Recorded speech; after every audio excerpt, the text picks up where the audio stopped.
Ladies and gentlemen, the story you are about to hear is true. The names have been changed to protect the innocent.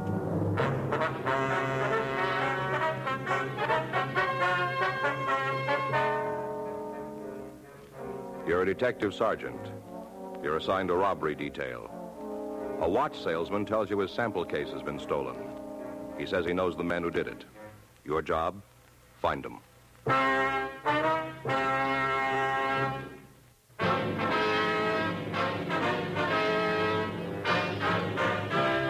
Dragnet, the documented drama of an actual crime.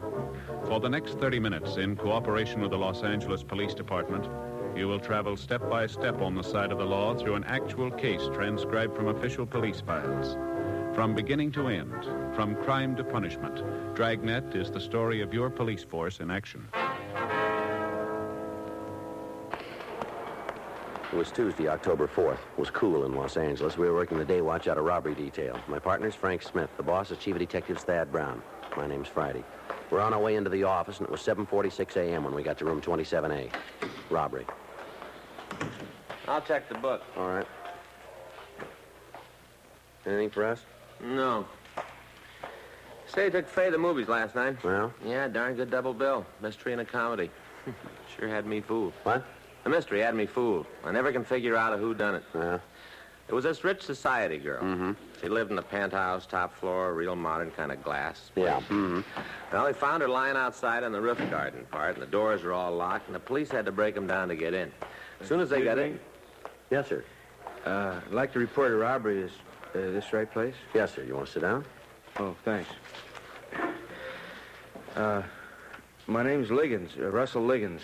Could you spell it, please? Yeah, it's Liggins. Liggins. Mm-hmm.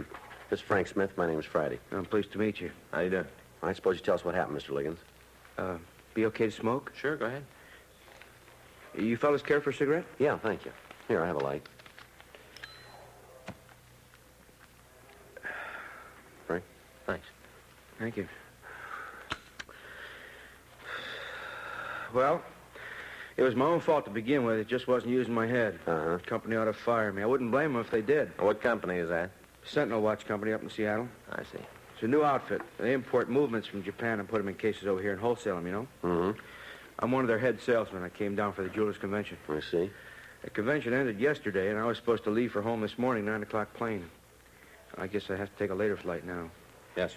Boy, of all the dumb stunts, practically handed in my sample case on a silver platter. That's over all? 100 watches. Our best stuff. A lot of them in jeweled cases. Company wanted to make a good impression, you know? Mm-hmm. Where'd the robbery take place, Mr. Liggins? Front of the hotel, for all intents and purposes, that is. Which hotel is A that? Greystone, that's where I've been stopped. I see. Do you have any idea who robbed you? Best idea in the world. Yeah. Spent a couple of hours with him last night. Yeah? You see, what happened is this. Like I said, the convention was over yesterday and wound up about 5 o'clock in the afternoon.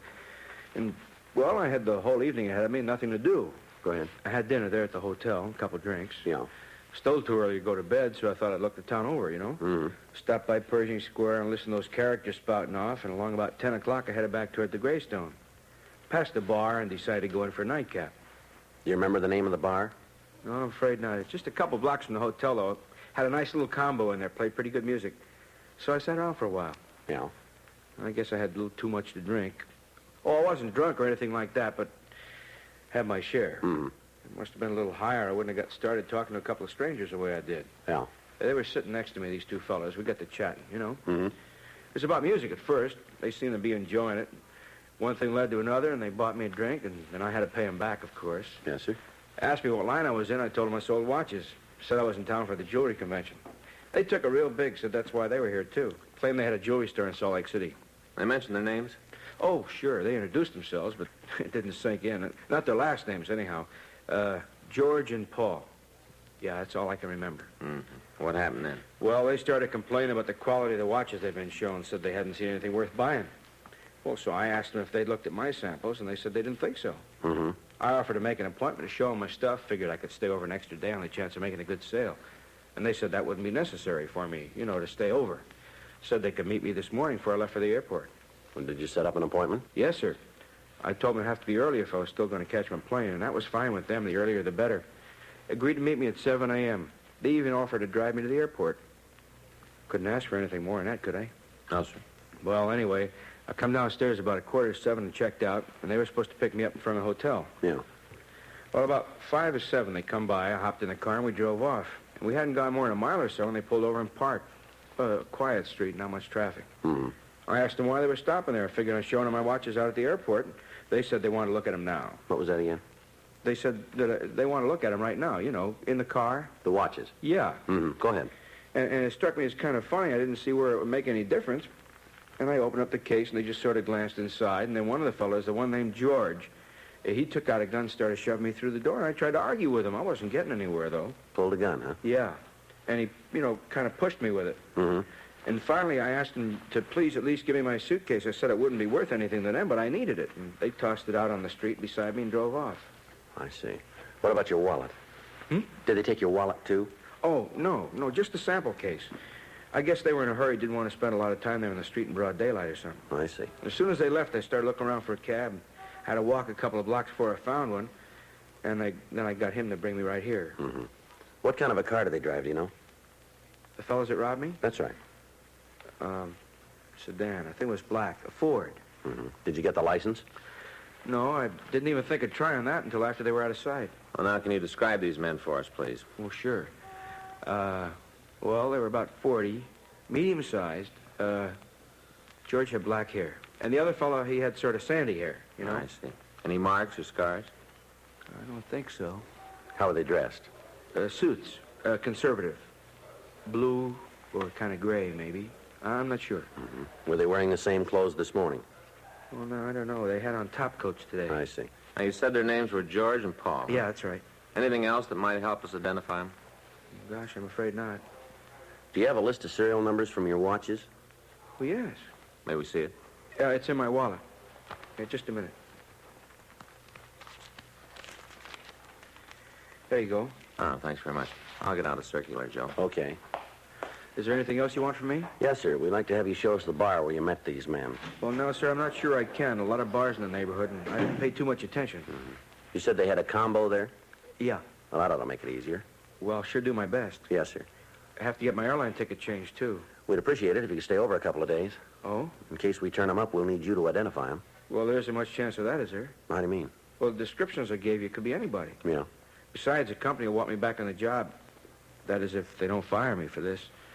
Well, you know, you aren't the only thing they'll want back. Huh? They'll want those watches, too. Frank and I checked the M.O. and the descriptions Russell Liggins had given us with the stats office. They came up with 11 possibles.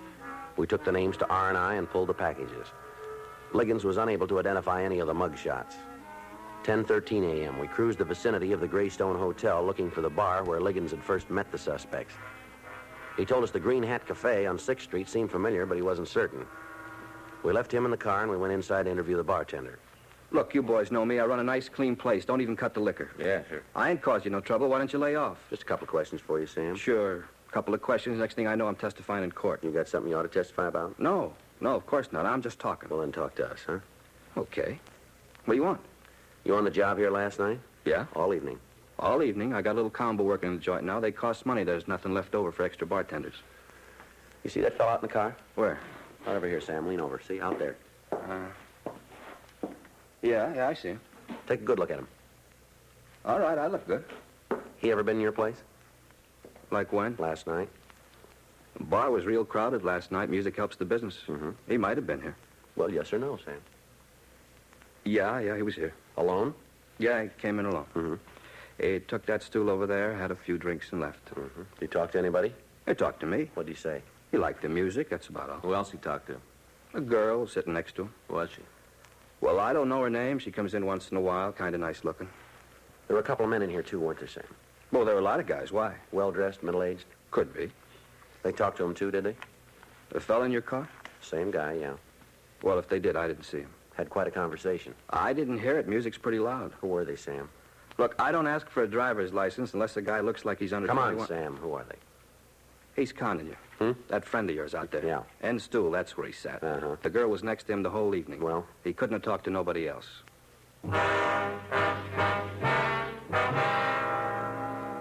We took Liggins into the Green Hat Cafe, and he said he was certain that was where he had met the two men known as George and Paul.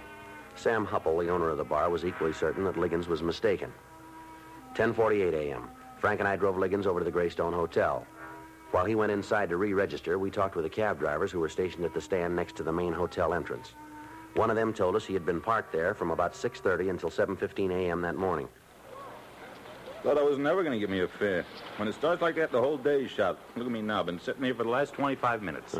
Did you see a man come out of the hotel about 5 minutes to 7? I was watching those doors real anxious. If he came out, I saw him. Same fellow we just let off. Oh, You remember him?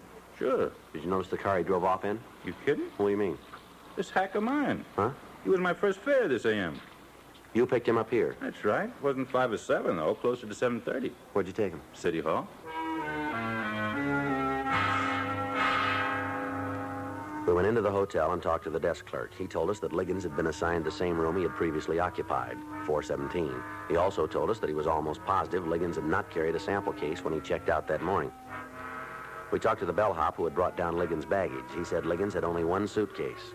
11:13 a.m. Frank and I went up to room 417. Come in. Yes, sir. Yes, sir. It's very kind of you. Oh, I'll be with you as soon as I get off the phone. It's okay. Yes, sir. Well, a day or two, I guess, if that's all right. No, they didn't take my money. Thanks, I can manage. Oh, just one thing. Would you ask one of the girls to call my wife and explain the delay? Oh, thank you very much, sir. Bye. Well, I was just talking to the boss in Seattle. Mm-hmm. Says it's all right for me to stick around a few days. Good. Now, you really think you can find those guys that fast, huh? Well, we may not have to look for him. What do you mean? We've been checking your story, Liggins. Yeah? Leaks like a sieve. That lousy bartender, huh? You taking his word against mine? No, we got more than the bartender. Oh? The cab driver says he picked you up here at 7:20 and drove you down to City Hall. Well, he's crazy. You can have it in person. He must have picked up somebody who looks like me, that's all. We talked to the bellhop who brought down your luggage. There wasn't any sample case. I carried it myself. I wasn't going to let a bellhop handle something as valuable as that. Mm-hmm. He just didn't notice it, that's all. The desk clerk didn't notice it either. Well, I stood in front of his desk when I paid up. That's why. Mm-hmm. What do you guys want from me? Just tell us what happened to the sample case. I've told you the whole story. There was one thing you left out. What's that? The truth.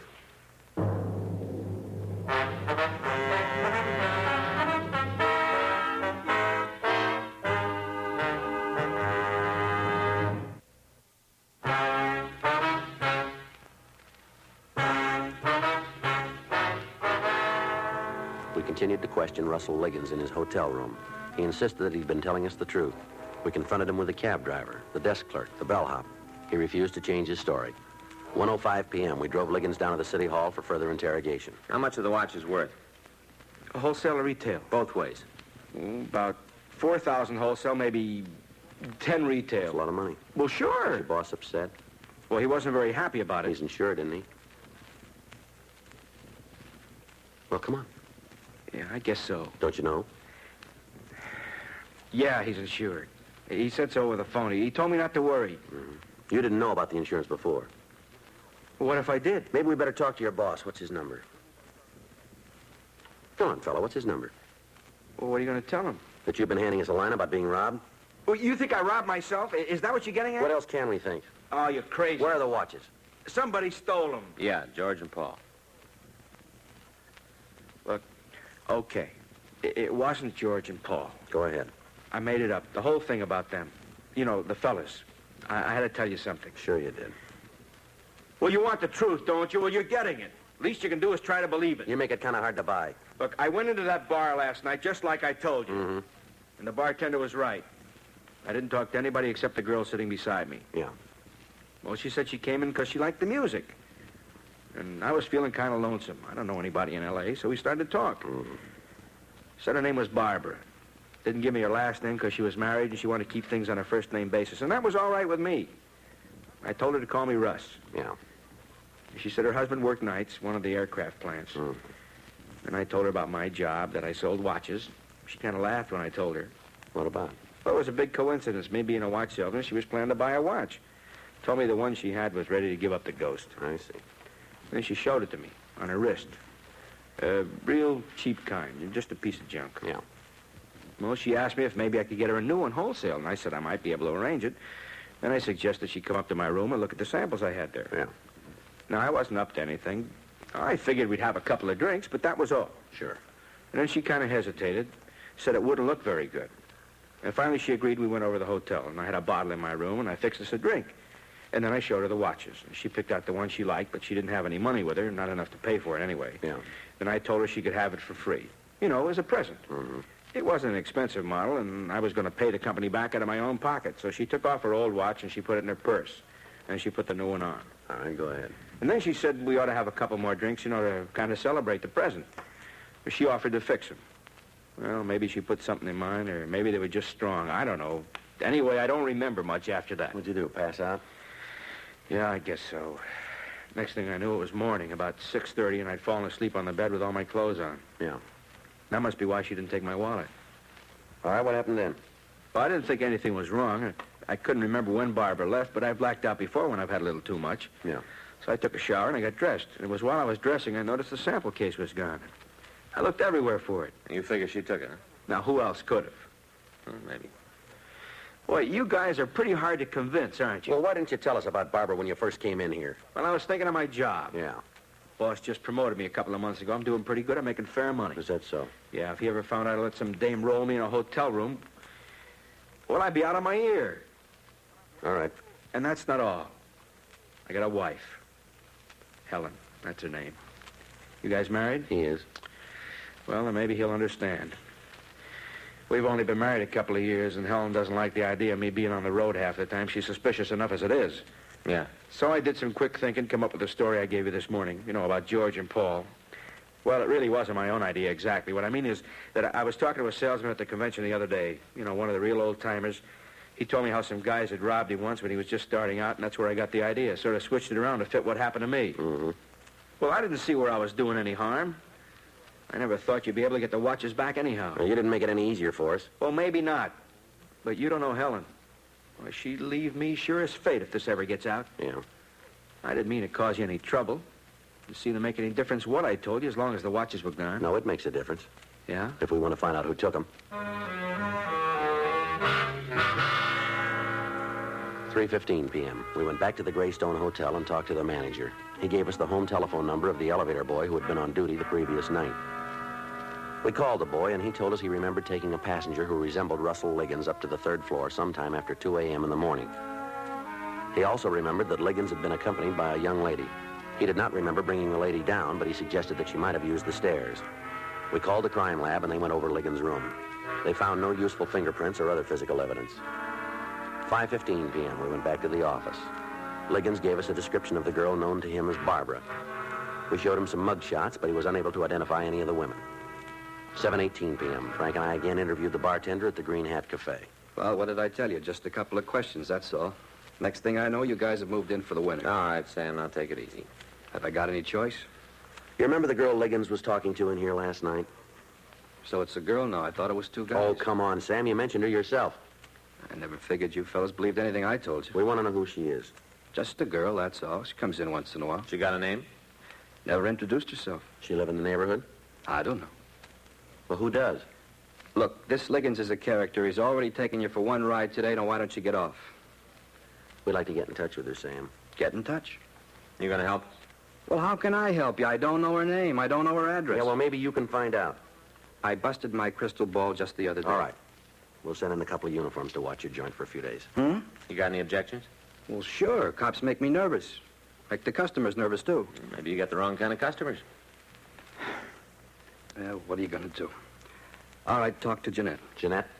Yeah, the waitress. She's in the back room eating her chow. She know the girl we're looking for? Yeah, they're real buddy-buddy. Spend half their time chinning together. Never get any work out of Jeanette once the other one comes in. All right, Sam. Thank you. You know, there's something been worrying me. What's that? Whenever you guys show up, I make up my mind you're not going to get any answers from me. I'm not even going to give you the time of day. And then what happens? I end up telling you everything you want to know. Maybe you just like us, Sam. Yeah, that's what's been worrying me.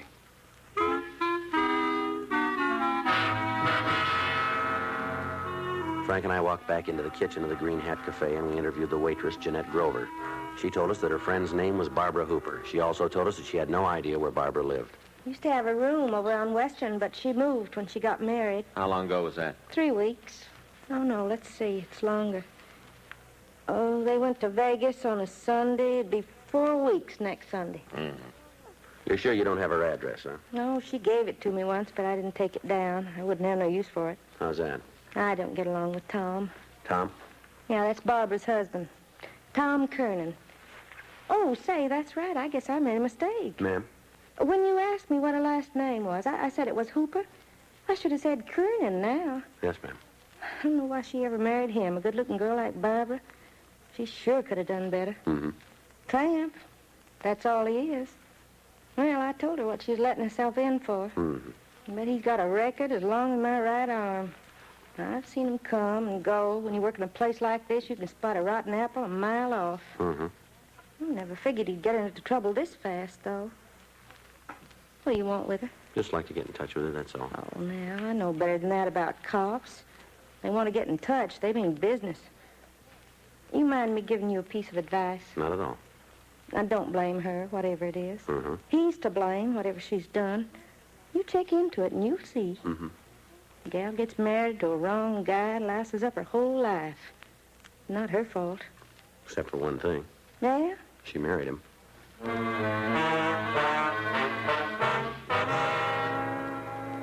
We went back to the office and ran the name Thomas Kernan through the record bureau. They came up with a package. Kernan had served time for burglary and was now on active parole. We checked with Fred Galloway at adult parole. He told us that Kernan's last known address was an apartment on Western Avenue. We drove out there. It's down here. Yeah. Yeah, here it is. Sure. You all set? Wait a minute. All right.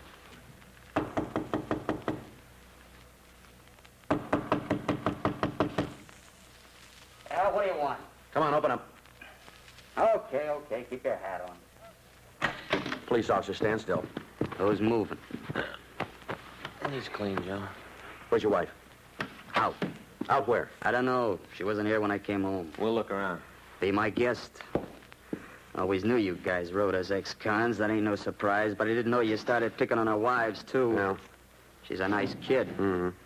Let's start in on her. You can stay on my back. I'm used to it, but let her alone. Joe? Yeah. I found this case in the closet. The watch is still inside. Most of them, anyway. All right. The heck's that?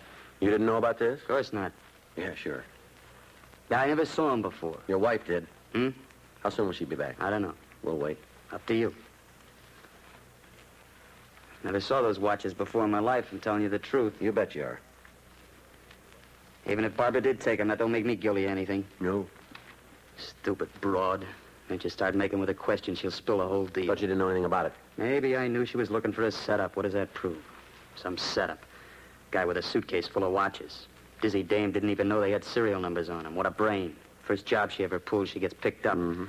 Time I was her age, I'd pulled half a dozen. You cops hadn't even tumbled once. You're real bright.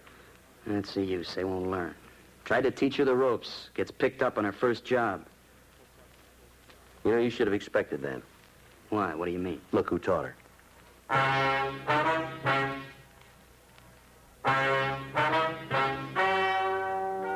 The story you have just heard is true. The names were changed to protect the innocent. On February 2nd, trial was held in Department 97, Superior Court of the State of California, in and for the County of Los Angeles. In a moment, the results of that trial.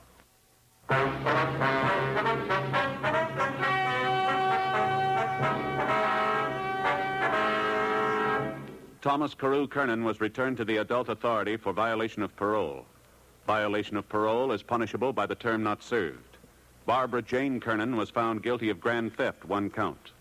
Grand theft is punishable by imprisonment in the county jail for not more than 1 year, or in the state prison for not less than 1, nor more than 10 years.